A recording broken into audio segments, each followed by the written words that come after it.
Assalamu alaikum dear students. Now let's move further as we have already started chapter number 10, that is magnetic fields due to electric current, and today's lecture will be part 5 of the same chapter.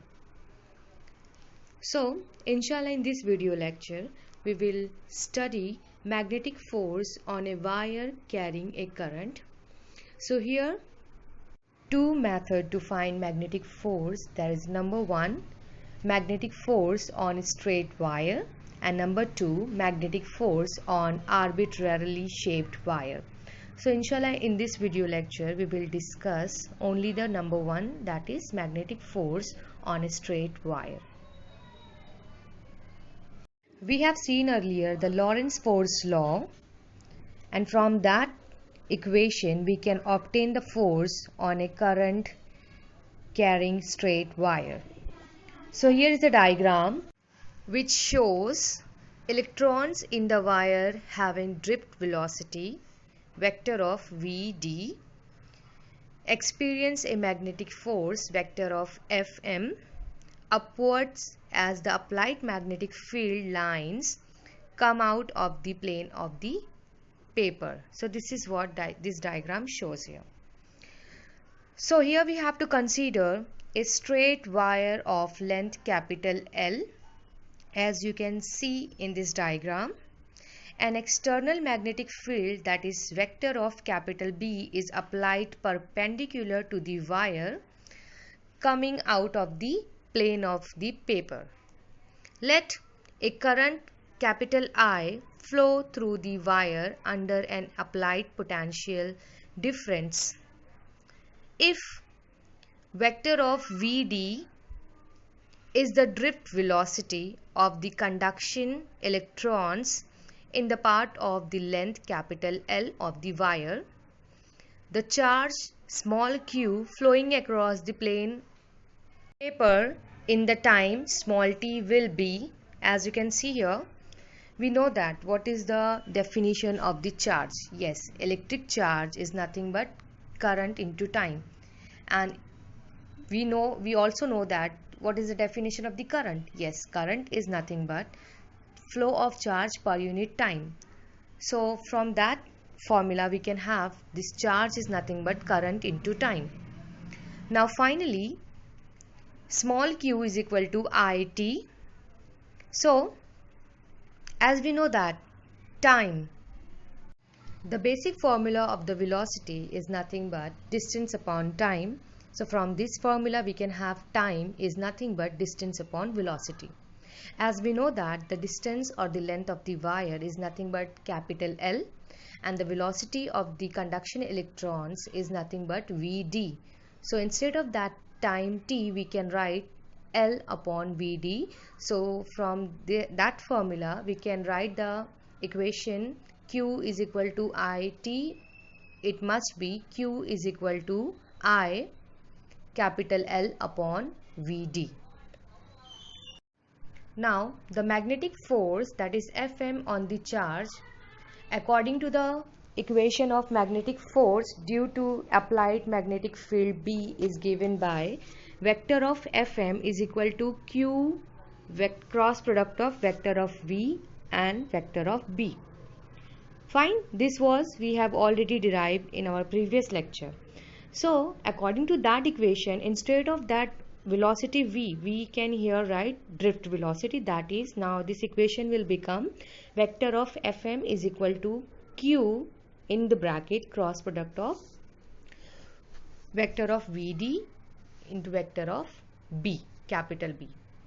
Now as we have already derived the formula for small q, that is the formula for the charge, so we can substitute that formula in this equation. So this equation, see the second step. So instead of q, what we are writing, IL upon Vd. Then if we remove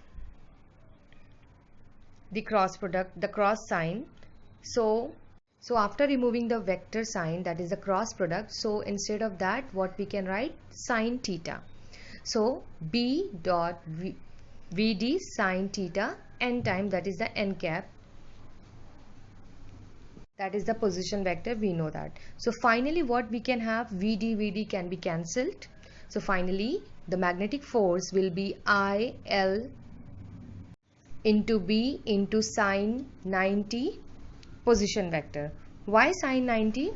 Because we know that theta is the angle between V and D, and it is what? Perpendicular to each other. That's why theta is 90 degree, and we know that sine 90 is 1. So finally the magnetic force will be equal to I capital L B and unit vector. So this will be our equation number 2.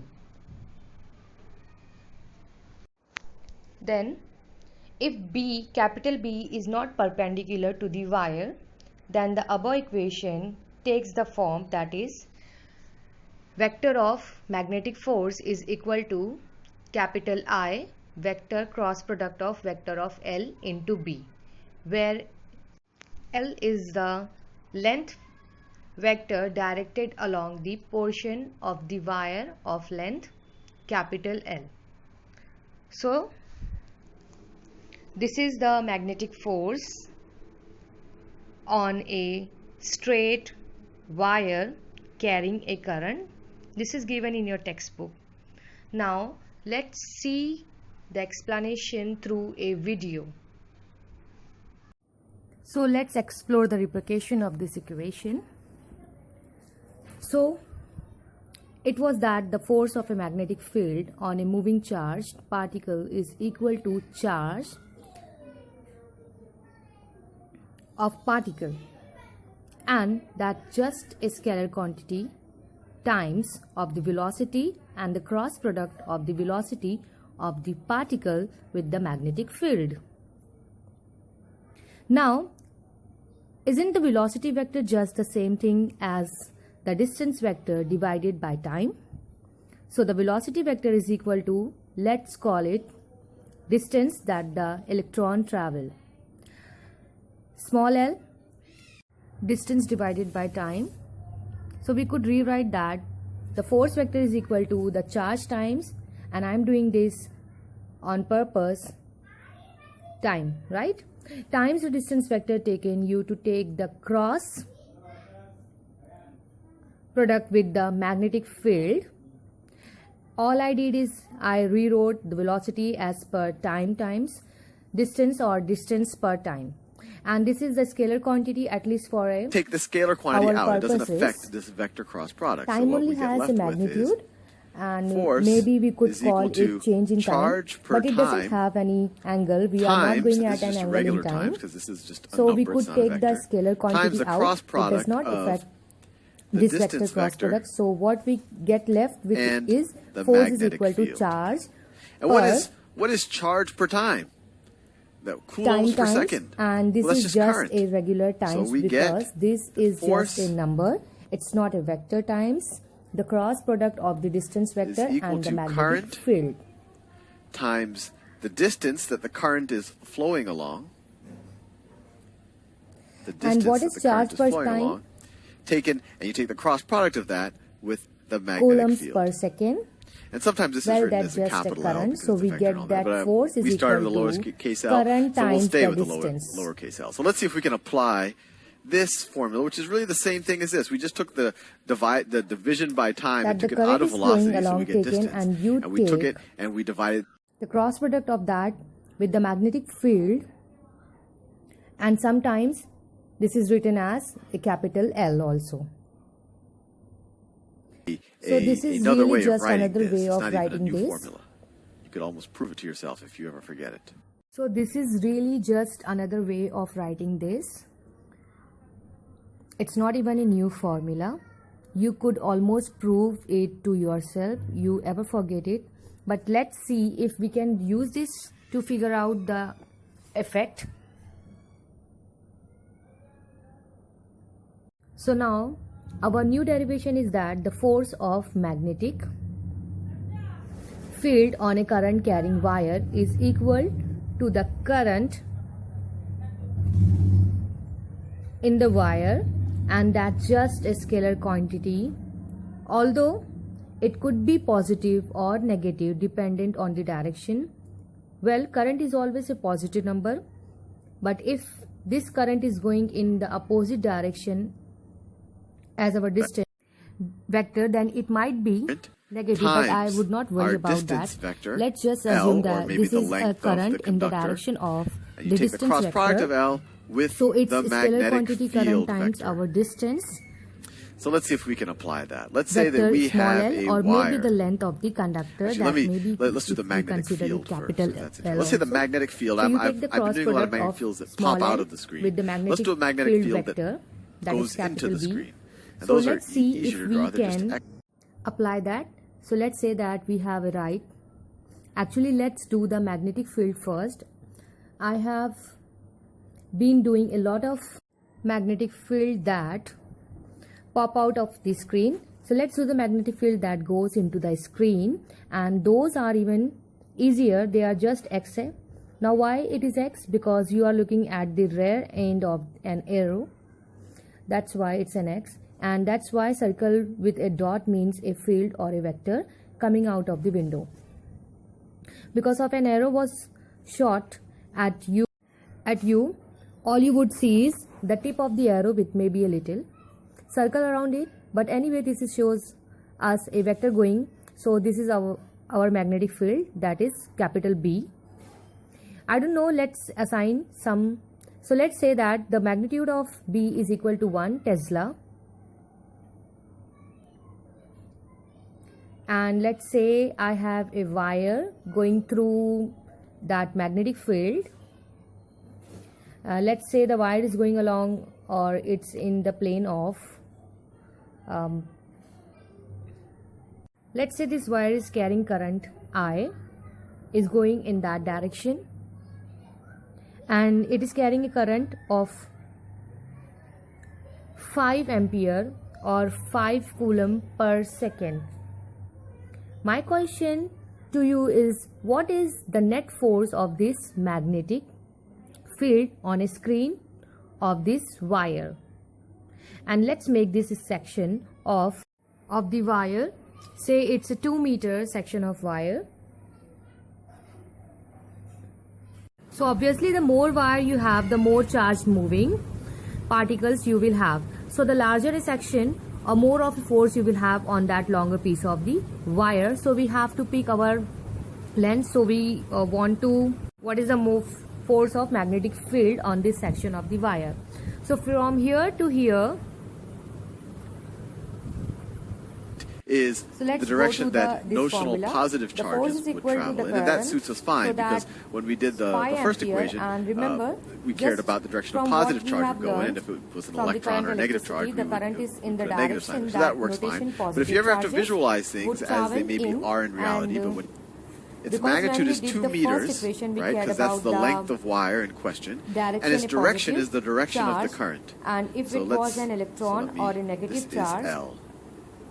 we would put a negative sign there. So that's work fine. But if we ever have to visualize things as they are in reality, but when you talk about electrons, to say that they really are.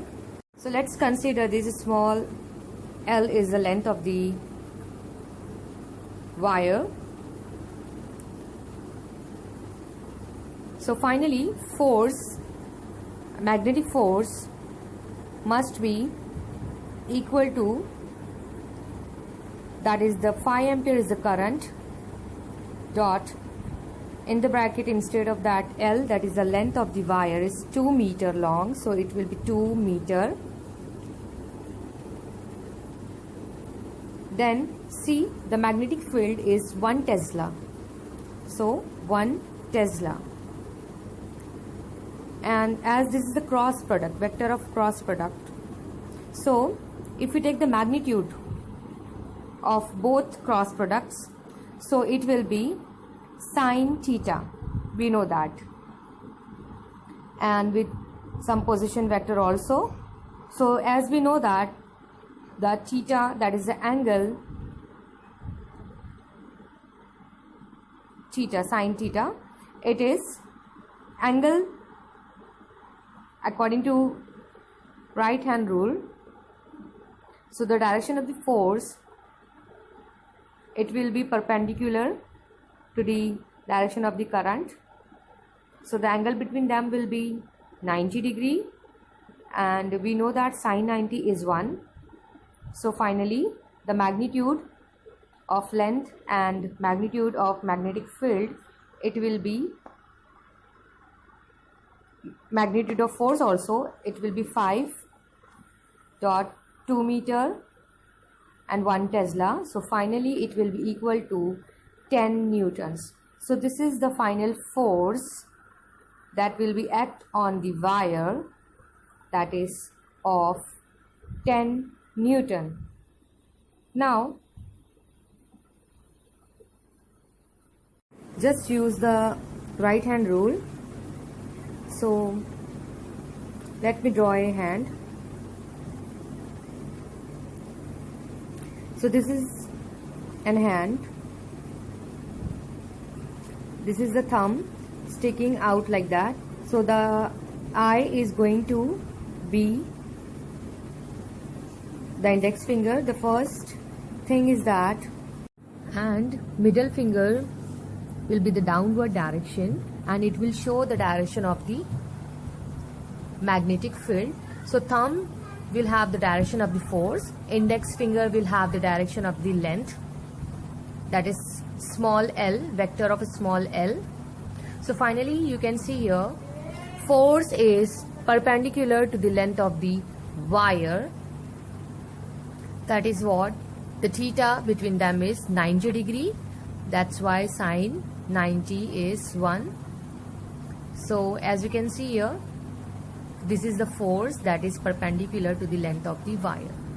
So finally in today's video lecture, we have derived the formula for magnetic force on a current carrying straight wire. So just let's recall. Now as we know that the magnetic force is nothing but capital F is equal to QVB sine theta, which is for a charge Q traveling length capital L in a wire, can be written as that instead of this velocity we can write distance upon time, that is F is equal to, see that second equation, F is equal to Q, instead of velocity we can write length, that is distance capital L upon T, and B sine theta will be as it is in the previous first equation. Now see the third equation, third step, that the force is equal to Q upon T, LB sine theta. Now as we know that charge per unit time is nothing but current, so finally we can write the final equation, not the final equation, okay, this is the final equation, that is F is equal to ILB sine theta, where capital I is the current, capital L is the length of the wire, capital B is the applied magnetic field, and sine theta, where theta is the angle between L and B. So as you can see in this diagram, that is theta is the angle between